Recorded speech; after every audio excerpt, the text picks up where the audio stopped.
زما عزتمند و محترم و مسلمانان و اوریدونکو د سوره نحل آخرنی آیات ما ولوست چې لږ شاید د دې بعضې فواید او وضاحت د الله په توفیق بیانېږي. الله رب العالمین ارشاد فرمایلی دی ان الله مع الذین اتقوا، یقینا الله پاک ملګری دی دغه کسانو سره چې د الله نه یریږي، تقوا پکې ده. او والذین هم محسنون، او هغه کسان دي دوی چې ښایسته عمل کوونکي دي، یعنې د هغه کسانو سم د الله مدد او نصرت دی، د الله معیت او ملګرتیا ده چې احسان صفت پکې دی.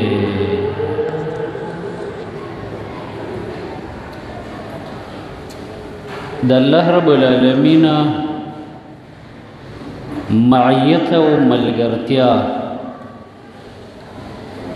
یو په عامه معنی استعمالیږي چې عام بندگانو سره الله ملګری دی. قرآن کې الله فرمایي چې درې کسه څلور کسه یوه جرګه کوي نو یو ورسره زیما، که درې کسان وي څلورم ورسره الله دی، که څلورم وي نو پنځمه. وهو معکم، الله پاک ملګری دی. نه په داسې ځایونو کې معیت په معنا عامه سره عام معیت او ملګرتیا د الله د بندگانو سره. بې معیت معنا ده الله په اعتبار د ذات سره د عرش د پاسه دی، او په اعتبار د علم او قدرت د بندگانو سره دی، یعنی د هغه علم او قدرت په هر ځای کې شامل حال دی بندگانو سره. او په اعتبار د ذات سره الله د عرش د پاسه دی، څنګه چې د هغه د شان مناسب دی. دا د سلف و عقیده د عام څومره محدثین امامان چې تیر شوي د هغوی دغه عقیده ده او دا معنا کوي چې د الله پاک ذات د عرش د پاسه دی او معیت د بندگانو سره دی په اعتبار د علم او قدرت سره. قدرت هر ځای کې دی او علم او نور ذات د عرش د پاسه دی د الله.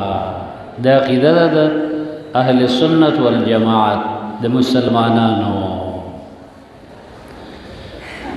دوی معیت خاصه ورته وایي، خاص معیت او ملګرتیا د الله په اعتبار د دې څه چې بعضې بندګانو سره الله خصوصي مدد کوي، نصرتونه کوي، خاص مینه ورسره لري. نو دا بعضې بندګانو سره دي. دا خارج کې بندګانو کې هم دا صفت شته، یو زرو کسانو سره تعلق وي خو هغه عام، یو خاص کس سره تعلق وي چې هغه ورته ډېر نږدې، هغه سره مینه هم ډېره کوي، هغه سره که وسو شي تعاون او ښېګړه مو سره کوي. نو ګوره د ده ملګرتوب د عامو کسانو سم دی، خو د دې بعضې کس سره معیت خاصه دی، خاص ملګرتیا یې ده اوسه، مینه یې ده، تعلق ورسره لري. نو دغسې الله د ټولو بندګانو سره ملګری دی، خو بعضې خاص بندگان دي چې د الله ورسره خصوصي معیت دی، او دا پیدا کېږي په څه صفاتو باندې. دنیا کې هم دا قانون دی، که ته وایې چې زه یو چا ته ګران شم، محبوب شم، نو بعضې داسې صفتونه به ځان کې پیدا کړي چې هغه کس ته خوښ وي. مثلا پلار دی، نو هغه بچی خوښوي چې هغه کې دینداري وي، هغه کې ښه اخلاق وي، سبق وایي، کنځلې نه کوي، نافرماني نه کوي. نو دا بچی الله ته ډیر نږدې وي. په نسبت داغې چې نور بچي مشته خو وران دي سبق نه وایي نافرماني ده پکې نو په دې ښو صفاتو باندې دا بچی د پلار ته رانږدې دی دغسې بعضې ښایسته صفتونه یي د هغې په وجه باندې د انسان الله پاک ته رانږدې وي او الله د هغه سره مدد او نصرت کوي چې دوه صفته د آیات کې د هغې نه بیان شوي دوه چې د الله خاص مدد او نصرت او معیت ملګرتیا د هغې بندگانو سره ده چې په هغوی کې یو تقوا ده د الله رب العالمین نه یریږي او دویم صفت چې په هغوی کې د احسان پروت نو گویا تقوا معنی څه ده مفسرین وایي چې ځان ساتي د هغې ګناهونو نه چې الله ترې منع کړی دی دا او ښایسته عمل کوي هغه اوامر ادا کوي چې الله ورته امر کړی نو تقوا کې اشاره شوله تخلي ته ترک الذنوب ته چې ګناهونو نه به ځان پاک کړي او محسنون کې اشاره شو چې په ښایسته اعمالو به ځان ښایسته کړي نو گویا په اوله جمله کې یو قسم له تخلي ده په دې دویم کې تحلي ده څه معنی یو مکان چې یو سړی دغه کوي نو له اولې پاک کړي د ګند نه بیا وروسته پې رنګ روغنو کې ښایسته کړي نو دغه تقوا کې اشاره شو چې ځان به د ګندونو نه پاک کړي